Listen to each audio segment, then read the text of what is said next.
Hello, good morning everyone. Di pala good morning. Good morning pa rin kahit tanghali na, no? Ayan, kita ang ating bagong chupeta. Para lang din sa update ngayong araw, no?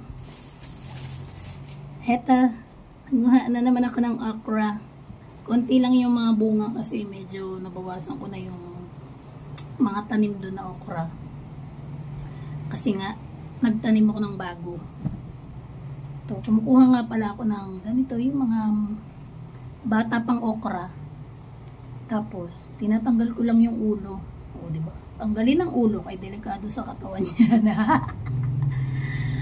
Ayan, tapos pinuputulan ko lang yung dulo. Ilalagay ko dito. Binababad ko yan dito. Sa isang araw, 2 okrang bata. Yung ilalagay ko sa tubig ko, inumin, araw-araw yan. Minsan, pag walang bunga, wala talaga. Diba? Mas gusto ko kasi yung fresh. Ayoko yung mga binili sa palengke. Ito talaga, pagpitas, bagong pitas talaga to. Presko. Yan. Kasi, napanood ko lang din naman, no? Nakakatulong siya sa mga may sugar, mga matataas ang high blood, mga ganon. Matataas ang BP, mga ganon. Nakakatulong daw to. Hindi naman sa ganong kabilis gumaling, di ba? Tsaka hindi naman din natin alam talaga kung meron talagang gamot sa mga high blood, sa mga sugar, di ba? Sa mga cancer. Ito pang herbal lang. Pantulong na rin siguro, di ba? Kasi ako, before 2 years ago, nagkaroon talaga ako ng history na sobrang sakit yung ulo ko, hindi ko alam kung anong dahilan. Nung magpa-check up ako, mataas daw yung BP ko. Nasa 250 over 100. Ayun. Pero, unti-unti ko naman tinanggal yung aking maintenance nung binigyan ako maintenance. So, ito yung pinalit kong home remedy. No. Yun lang. For update lang. At, yun na nga, yung iba talaga nandidiri uminom nito. Kahit nga si partner ay uminom nito, nandidiri siya. Kasi nga, okra malaway. Pero ako, ang style ko kasi, lagay ko siya sa rep, sobrang lamig. So, di mo na maramdaman yung, di mo na maramdaman yung laway-laway. Malay mo, dagdag katas din yan, di ba? Sa mga 30s dyan, pataas, kahit pa sabihin nila na ganun yung edad mo, bata ka pa rin, di ba? Wala naman tayong wala namang masama kung itry, di ba? Napanood ko lang din naman yan. Yun, medyo nabawasan ko yung yung pag-inom ko ng maintenance. Natanggal ko na rin siya. Siguro, pag masakit ulo ko, baka doon na lang ako uminom. Meron din naman na gamot para sa sakit ng ulo talaga. Yung talaga sobrang sakit ng ulo. Pero this time, di ko naman na siyang nararamdaman. Mula nung mag-start akong uminom ng tubig na may okra. At saka, syempre, continuous diet. Di na ako kumakain ng bawal. Di na ako uminom. Before, malakas din ako manigarilyo, uminom ng alak, ganyan. Sa puyat, ganun. Ngayon, medyo na lang. Siyempre, control din sa sarili, di ba? Na rin yun, kasi, siyempre, isang beses, di ba, na magkaroon ka na ng ganong history na mataas yung BP mo. Siyempre, alagaan mo na yung sarili mo. Kung mahal mo yung sarili mo, di ba? Ayun lang, guys. Ano naman na ako iba may share. For update lang din naman tong, aking video.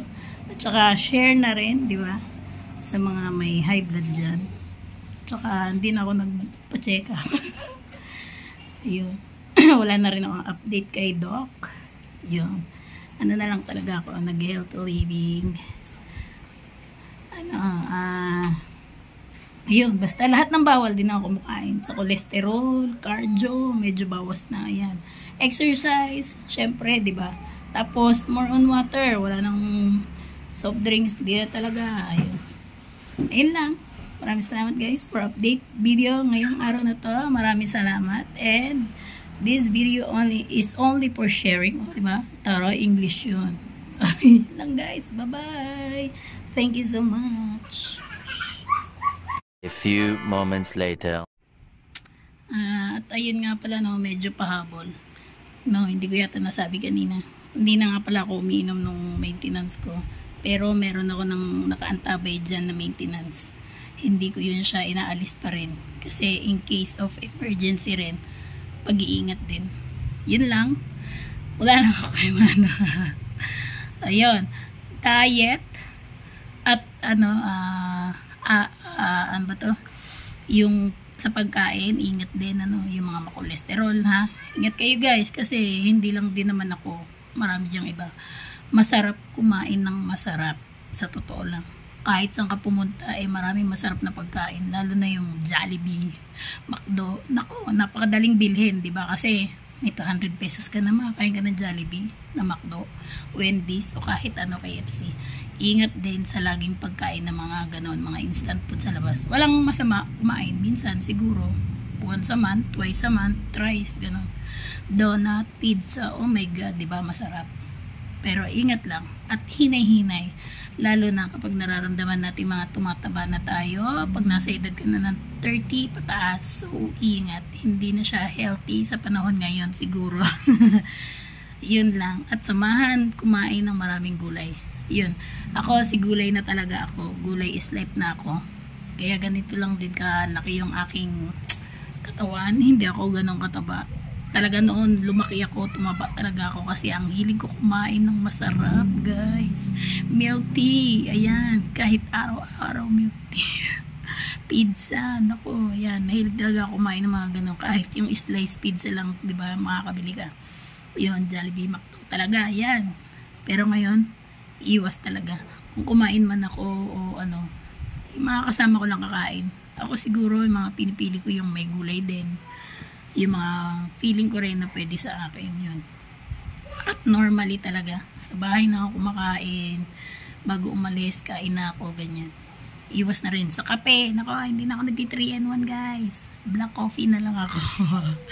Yun, basta manood lang kayo ng mga healthy tips dyan. Marami dyan kayo mapapanood sa YouTube. At syempre, share ko lang din tong video na to. Wala naman sigurong masama kung pakikinggan nyo ko. Yan! Thank you guys. Maraming salamat again and again. Babush!